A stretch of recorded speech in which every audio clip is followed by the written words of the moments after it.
Good evening, everyone. You may be wondering what are the Celtic Way doing on at 5:15 on a Wednesday night? Why we're usually in the morning, we're usually bright and early, we usually have a cup of coffee. But I'm here. My name is John McGinley. I am your host this evening. I'm with Ryan McGinley. We're not related, but we are related in the Celtic sense, Ryan. We're here to chat a bit about Celtic over the next half an hour. I'll explain why in a second, but how are you doing today?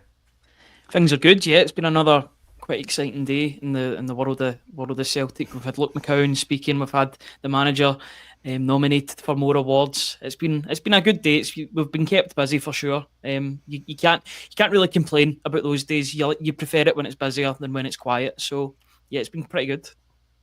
So we're here to have a pretty casual conversation for two reasons, guys. Firstly, we are planning on having a tea time slot show towards the end of the season and into next season, and so this is a little bit of a test in that regard. Nothing's changing with the morning briefing, but we are thinking about adding some shows into the mix, and one of them will be around this time slot, just after 5 o'clock. So we want to test a bit about that. We also wanted to update everyone on the offer we've got running that runs out at midnight tonight. And really, we're just trying to let as many people as know because it's such a good bargain offer that if you don't pick it up, you will miss out on it. Now, this Jota print made by Frankie is only available until midnight tonight. There's no extension on the offer this time. There's no way to get this print any time beyond midnight tonight. All you need to do is go to celticway.co.uk/subscribe. It's £1 for 6 months of access, and you get this free print straight to your door. They are going to be getting sent out over the next few weeks. And yeah, you have them until midnight tonight, and that's what we wanted to impart as much as anything this evening. It's certainly a great offer. It's a great print. Our coverage, we enjoy doing it. If you enjoy what we do on the videos on a day-to-day basis, this means a lot. It's big for us. It's big for the company seeing that we are performing adequately and of interest to Celtic supporters. So if you like what we do, it's a massive help to me, to Ryan, to Tony, to Hamish, to everyone that you subscribe and get on board with this. And it's a great offer. It's not a thankless task. You do get a lot in return. But yeah, we'll chat a bit about Celtic, Ryan. Luke McCowan in the media today. A little bit of a cheeky dig at Rangers. What was that all about? What was the midfielder saying today? Yeah, it's always quite interesting to listen to Luke McCowan because it feels like he's one of the supporters that's hit it lucky, that's struck lucky, and now he's a Celtic player. But he's there for his own merit as well, and through his hard work. First at Ayr United, and then Dundee. That's another article that you can check out on the website from a little bit back. The sort of rise of Luke McCowan from Ayr United to Dundee to Celtic. We're speaking to a couple of his coaches that helped him on his path to Celtic. And it really is a bit of a fairy tale story for the player, for the midfielder. But yeah, he was talking about the Guard of Honour, or the lack of Guard of Honour, that will be taking place this weekend at Ibrox. I think he did his best sort of Kanye West impression. I guess we'll never know about the Guard of Honour this weekend. But it was a really interesting press conference. It's on the Celtic YouTube, but we wrote it up as well. That's available on the Celtic Way website, talking about his first season as a Celtic player, the fact that he'll be emotional on trophy day as well. He'll bring a pack of hankies with him just in case he gets too emotional on the pitch at full time. But yeah, it was an enjoyable press conference to listen to. A guy that's really, I don't think it's taken too much for him to take to the Celtic supporters and vice versa, but he is one of the fan favourites now, and you sort of relish every time he's put in front of the media, because you know that he'll always write a couple of headlines himself with what he says. What do you make of all this Guard of Honour chat? I'm not that into it. Like, I recognise that the Celtic Rangers rivalry, neither team is either going to give each team a Guard of Honour. And I think Luke McCowan's little point was that we'll never find out whether Celtic will give Rangers a Guard of Honour, because obviously Celtic keep winning title after title, which is the kind of chat I like and appreciate. And there's been not been much of that cheekiness from the Celtic camp of late. But in the build up to a derby, I like a bit of that. But this Guard of Honours thing, it's a bit of a non story that some people in the media like to dig into for some reason. The shoe was on the other foot. I wouldn't want Celtic giving Rangers a Guard of Honour. It's as simple as that. I think every Celtic-minded person will say the same. It's just rivalry, and I think you saturate the rivalry if you do things like a Guard of Honour. People would laugh at it from the outside looking in. If Celtic were to give a Guard of Honour to their opponents, it wouldn't happen the other way about. So I'm certainly not going to lose any sleep over the fact that Celtic won't be getting one at the weekend. I understand and appreciate that other teams do it. They've done it in the past, but it's a Celtic Rangers game. It's a rivalry. Let's keep it that way. Keep that rivalry in the game. Hazel Finn joining us. Nice to see you, Hazel, at a different time. Luke McCowan is living the dream, and you can see it on the face. You can hardly keep. You can't keep the smile off his face, as you would in that situation. And it's great to see those first timers. Cal McGregor's been speaking about the first timers winning their first title and stuff like that, and telling them, the advice was to take as many photos of the celebrations as you can and savor the moment as much as you can. Cal McGregor and Brendan Rodgers are big believers in savouring success. It's not just about winning and moving on to the next thing. They do want the squad and the players to kind of savour that for a couple of days at least. And the players obviously had Monday and Tuesday off, didn't they? They only returned to Lennoxtown today. So they've been given that time to process everything that happened over the weekend. Yeah, absolutely. I think Arnott Engels a couple of days ago was like, "Oh, why did I have to come in and do the nominations for the Young Player of the Year?" He wanted his extra day off, but he was smiling about about the celebrations that were had with his teammates. It's clear that they all went and enjoyed themselves on Saturday night, which is deserved because they've merited that over the course of the season. Their hard work merits a good night out, and I hope that they all enjoyed themselves, and that team bonding as well that's coming through as well. That can only strengthen the team going forward if they enjoy the good moments like this, because it will push them forward and make them want it even more. They want that Scottish Cup. They want the next Scottish Premiership. They want the next League Cup. But yeah, I'm glad that they've had that time to rest and recuperate. But they're back in. They're laser focused on the Glasgow Derby at the weekend, and it's a big game for Celtic. I know people will like to call it a dead rubber because the jury's out on that. So some people think it's a really big game, and some people are a bit more philosophical about it and think Celtic have done their business already this season. I don't know. I'm somewhere in the middle of that. I understand what you're saying. Derbies are always a big game, and obviously, given what happened in the previous two derbies, Celtic do want to get back on track and show a bit of dominance over Rangers on the pitch. Just beyond the league table. But there's a school of thinking, and Luke McCowan's, I think, one of those. Cameron Carter-Vickers is another one of those, both saying to the media this week that they don't have a point to prove. Whereas if you listen to Callum McGregor or Arnie Engels, they were a bit more, no, we do have something in this game. It's a mixed one. There seems, and I've noticed that feeling amongst the support online as well, and just speaking to some of my pals, it seems to be a little bit mixed into how much you're putting into the Sunday's game.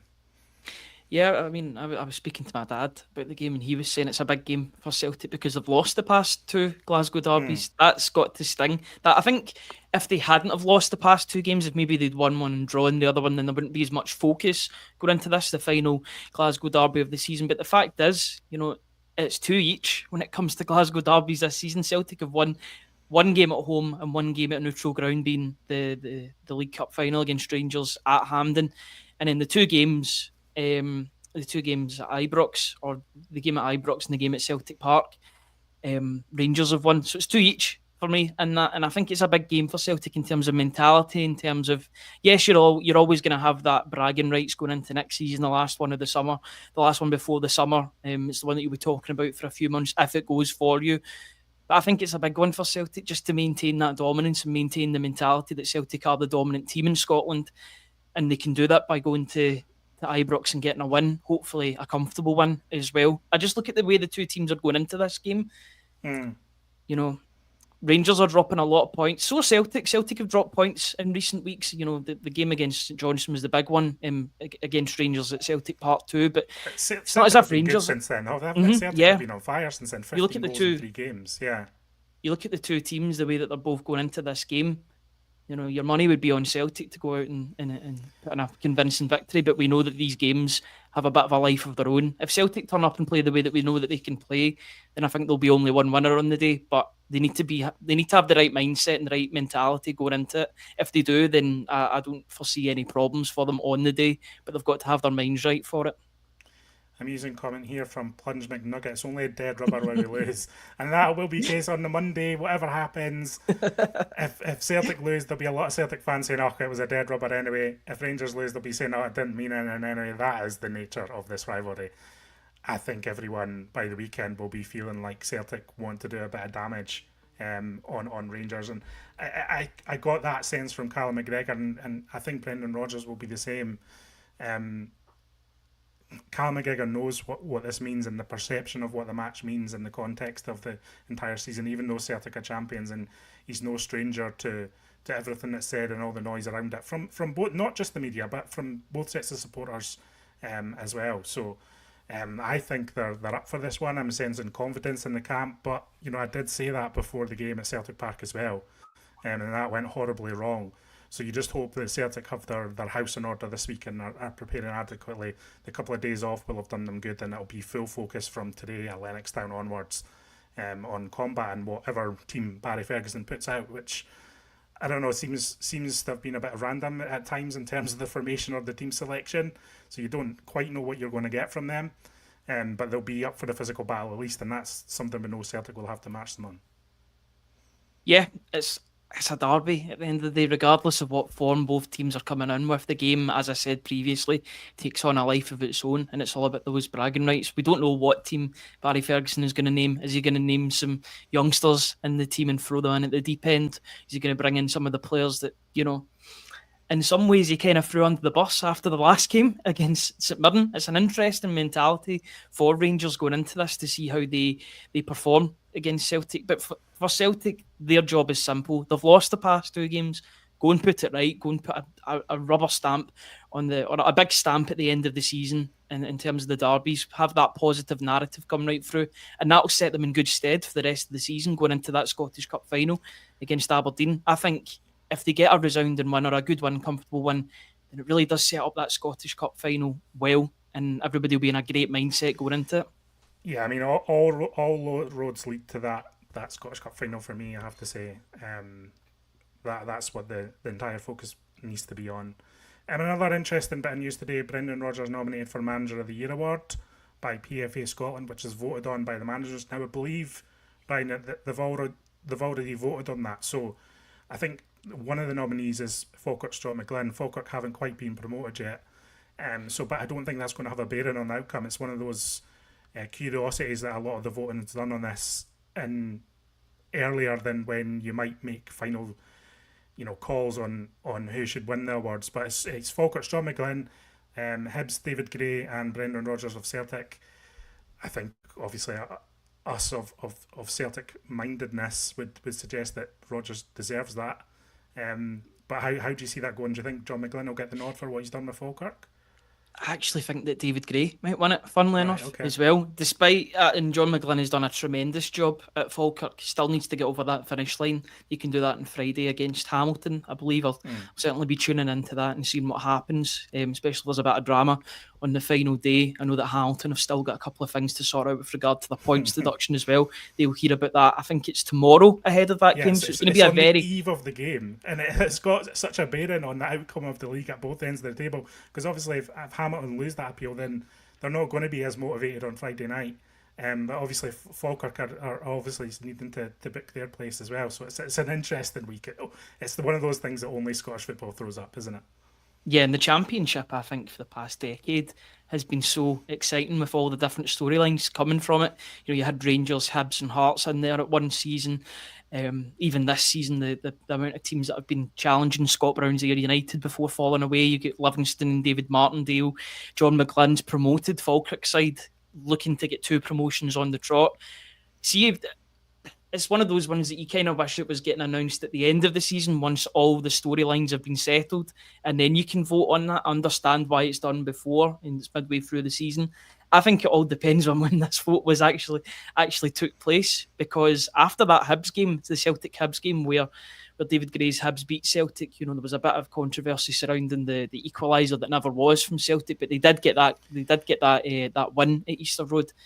And that was a big one, and that really did turn around their season, or it showed that they were on that positive trajectory. I think any of the 3 managers could win. That's why they've been nominated. But if I was to guess, I would probably... I know what you're saying, but for me, I don't think Hibs had showed it consistently over the course of the entire season. I know I know Rodgers has an advantage in terms of the resources and the players he's got, but I think Celtic have been exceptional for large chunks of the season, so I'm just obviously going to naturally gravitate towards Rodgers, especially with the treble all still in play, etc, etc, etc. It is a bit of an oddity why it's voted so early. Is that just so they can capitalise on the hype of the end of the season, and they think once the season's over everyone just totally switches off from football? It's about the media glare on it, isn't it? Yeah, your guess is as good as mine on the reasoning on why they do it so early, but I guess that is the reason. The fact that they've got the dinner before the end of the season, which, Yeah. funnily enough, takes place after the Glasgow derby between Celtic and Rangers. So I think you'll see the smiles if there's Celtic winners on the night, which we presume will be the case with Daizen Maeda potentially, probably picking up Player of the Year. You would hope, given his tremendous season for Celtic. You'll see how big his smile was, I mean, considering.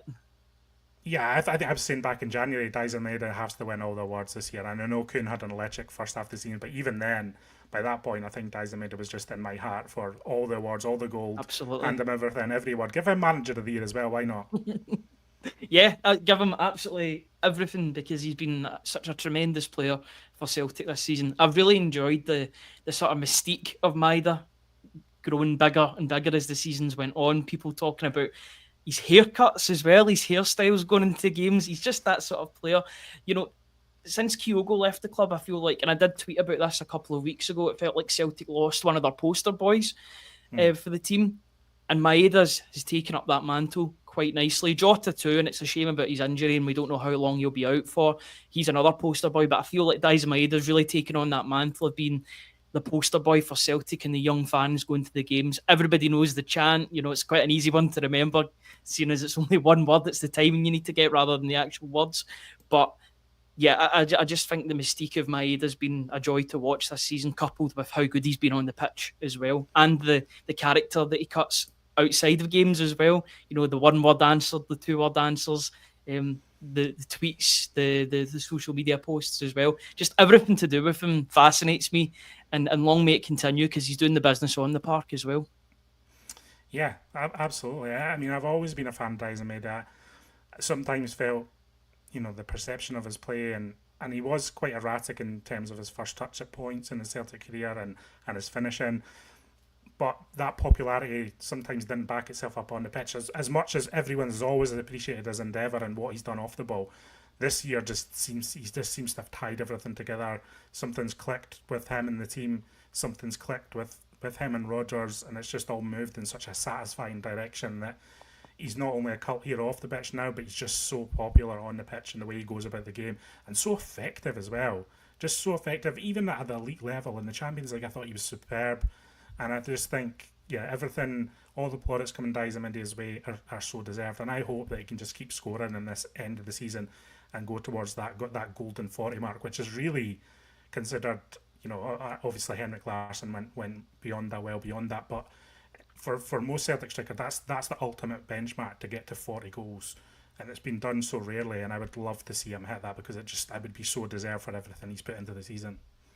It would cement his already growing Celtic legacy as well if he was to hit that 40-goal season. It would be even more amazing considering the fact that he's played the majority of the season out wide. Now he's not. He's kind of like a hybrid. He's sometimes a winger, sometimes a wide forward. He's that sort of player, but he's in the right place at the right time.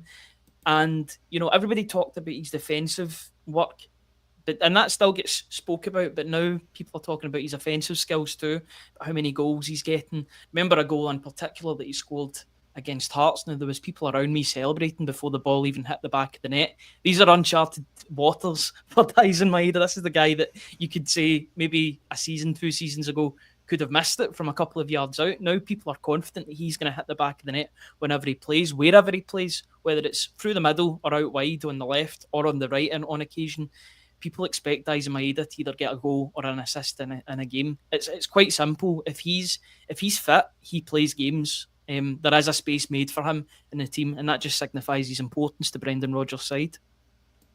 So if you're wondering why we're on so late in the day, the reason is mainly because we're still informing people of this offer that expires at midnight tonight. So there's only a few hours left. So we've done a bit of a stream just to talk a bit about Celtic, but also let everyone know that this offer is disappearing. The £1 for 6-month offer plus the free print, it's disappearing at midnight. So if you fancy it or you've had your eye on it, now is the time to do it. You won't be available anywhere. You won't be able to purchase it anywhere. You won't be able to purchase it from Made by Frankie's shop. It's available only for through this offer. So if you like the look of it, now's the time to get it. I guess this is a time of the season for reflection, Ryan. What have you enjoyed about covering Celtic this season and like our work on the Celtic way? I think the continuing evolution of Brendan Rodgers' side, not just domestically but in Europe as well, has been really, really exciting. this season. I would say my personal high point of the season so far, because they could still top it by winning the treble at the end of the season. Everybody knows that. But for me, my personal high point was round about 2-3 minutes after full time against RB Leipzig in the Champions League. It was single-handedly one of the most impressive performances in Europe that I'd seen of Celtic. Now, I've seen many different Celtic performances in Europe where they've been attacking, such as in Slovan Bratislava, defensive displays like the Barcelona result in 2012. But I've never seen Celtic take on a team like they would in the league and play them at their own game, in their own pressing game, that gegenpressing that RB Leipzig are known for. I've never seen a team turn it around on somebody like that in the Champions League, especially Celtic in the Champions League. I was overjoyed in covering that game and being able to talk about that both in the post-match briefing of that game, after the game, and then in the days beyond. There was a sense of pride, the fact that Celtic had truly arrived on the European stage once again, because in the past few years it has been difficult watching Celtic in Europe. You think of individual results in which they've been hammered in games. Even this season against Borussia Dortmund, that was a difficult watch away from home, but it felt as if Celtic developed themselves in Europe at that point. They managed to blend both their attacking style and their defensive maturity, and it really did encompass that game as a whole. It was a brilliant watch from start to finish. I would say, in terms of covering Celtic, that was my personal high point, but hopefully they can eclipse that with the treble next month at Hampden. Mark Fairfield asking about the print, waiting patiently for mine, any idea how long it takes. Now, you might know a bit better than me, Ryan, but I believe it's all collated at the end of the offer and then they start getting sent out. It's just, that's the way it has to be done in terms of collecting everyone who signed up during the offer period, and then it starts to get processed. But it shouldn't take too long after tonight, should it? No, there's a small delay, but not a massive one after the end of the offer. So once that offer, you're quite right in saying that it gets collated. All of those subscribers, the new subscribers in that time period that have taken up the £1 for 6 months offer, they'll all get collated, and then the address that you've used to subscribe to the account will be the address that the A3 print is sent to. And there has been quite a lot of you, so it does just take a little bit of time to go through everything. That's why there would be a delay, but everything is on its way, trust. And if it's not, get in touch with one of us on social media or on the YouTube channel, and we will sort it out as quickly as possible.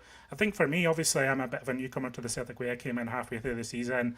I used to work at 6-7 Hail Hail, and it's been a bit of a breath of fresh air moving into this role and having more space and more freedom to talk about the things around Celtic that I like to talk about most, and having the room to do that.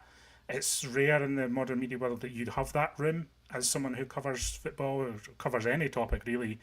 And I think what's good about the Celtic way in particular is that you do have that space to just let everything breathe a little bit and put a little bit more thought into everything on a daily basis. Another thing I've really enjoyed is just the community around the site, around the YouTube channel.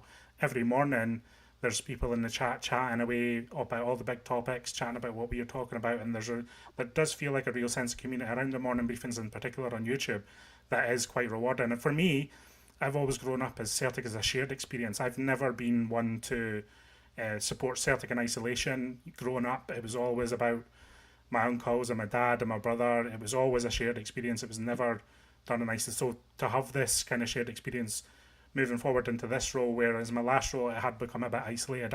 I was working with Hamish a wee while ago, and we did have a wee team in place, but it kind of eroded, and Hamish left for Australia, etc., etc. So I was feeling a little bit isolated in my previous role, and I just feel a lot of joy coming into this one.